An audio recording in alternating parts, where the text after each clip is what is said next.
This news update is brought to you by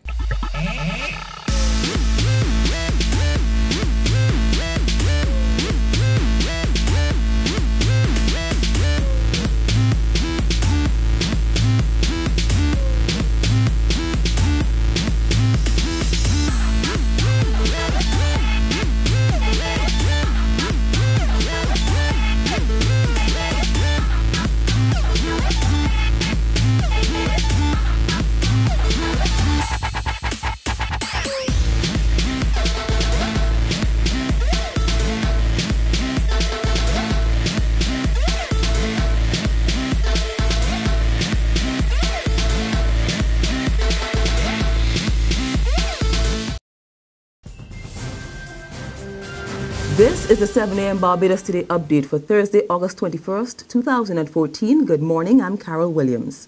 An educator is today calling for protest action across all schools over the government's decision to have Barbadian students pay tuition fees at the University of the West Indies, Cave Hill.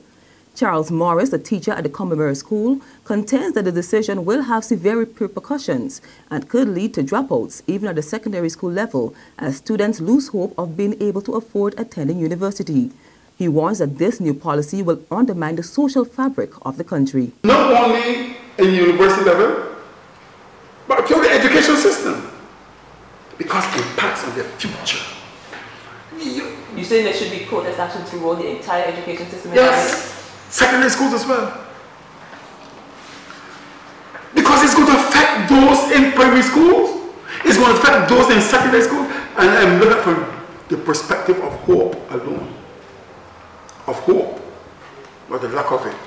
More work and more business. That's what St. Philip businessman Camario Anthony anticipates will happen with the redevelopment of the Sam Lord's Castle property into a 450-room hotel. Anthony, the operator of DNA Minimart, who also lives in the community, says the project will breathe new life into the area. I feel a bit happy because I was wanting this for a long time. Even before I opened here, in the last 2 months, when I go to the beach and stuff, I was just thinking that someone should do something with the castle because it's just a lot of bush running down now and nothing is there anymore. More than one tourist come to me and complaining while I was going to the beach, complaining that the castle should never have got like that. So it's joy to me.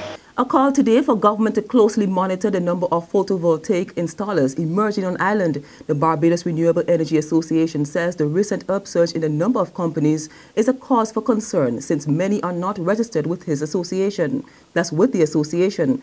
Executive Director Clyde Griffith says his association is playing its part by rolling out a public education program on energy conservation and energy management. There are a number of companies that are cropping up all over the place, and we have to worry about the quality of the quality of the installation, and also the security and safety of those installations. Those are things that that need to be looked at very closely, and the government needs to look at how they're going to ensure a certain quality, which would reduce the impact of any problems related to security of installation, because you could easily look at causing fires and so on in these installations if you're not careful. To sports now, Combermere have won their third consecutive Barbados Cricket Association Under-15 title. Yesterday, the team scored a resounding 182-run victory against Queen's College in the finals played at Kensington Oval. Combermere captain Shaquem Marshall, the man of the match, led from the front with 45 runs in the first innings and 97 in the second. Resuming on the final day on 216 for 8, Combermere tallied 245 all out in 87.2 overs to set a target of 294.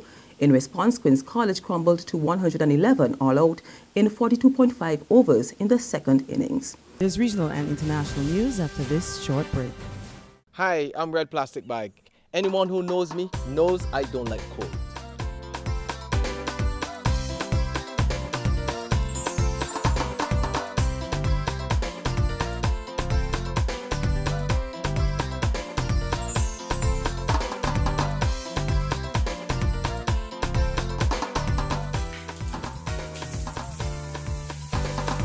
Sunshine reigns in my country. I love it. Get your sun power. Over now to Jamaica, where 7 additional cases of chikungunya virus have been confirmed. The Ministry of Health said the positive results were received yesterday from samples sent to the Caribbean Public Health Agency. This brings the total number of confirmed cases there to 17. The affected parishes are St. Thomas, St. Catherine, St. Anne, and Kingston, and St. Andrew. On the international scene, Pakistan's opposition leader Imran Khan says he won't hold talks with Prime Minister Nawaz Sharif unless he steps down. The opposition leader is leading protesters in a sit-in outside Parliament, accusing Sharif of being corrupt and assuming power after widespread vote rigging in last year's elections. And that brings us to the end of our 7 a.m. Barbados Today update. We'll be back again at noon. Until then, remember to log on to www.barbadostoday.bb. Subscribe to our e-paper and email updates, or better yet, like us on Facebook. You can also catch us on Izumi Media in bus terminals or screenplay at supermarkets and gas stations near you for the latest news and sports. I'm Carol Williams. Have a wonderful day. This news update is brought to you by